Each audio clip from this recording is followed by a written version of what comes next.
Divorce వ్యవహారం climax కు చేరింది. వీరిద్దరూ పరస్పర అంగీకారంతో విడాకులు కావాలని కోరుతూ శనివారం ఫ్యామిలీ కోర్టును ఆశ్రయించారు.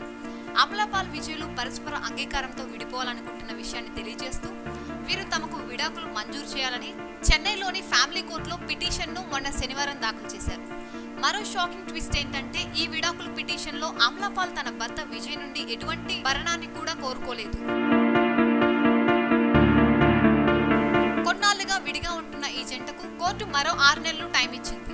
ఈ 6 నెలల్లోపు వాళ్ళు తమ మధ్య ఉన్న విభేదాలను గనుక సర్దుకోలేకపోతే కోర్టు వాళ్లకు విడాకులు మంజూరు చేస్తామని తెలియజేసింది. ఇక కోర్టు నుంచి బయటకు వచ్చే సమయంలో అమలాపాల్ తన భావోద్వేగాన్ని ఆపుకోలేక కన్నీళ్లు పెట్టుకుని బయటకు రావడం ఆ కోర్టు హాల్లో ఉన్న అనేక మంది దృష్టిలో పడింది.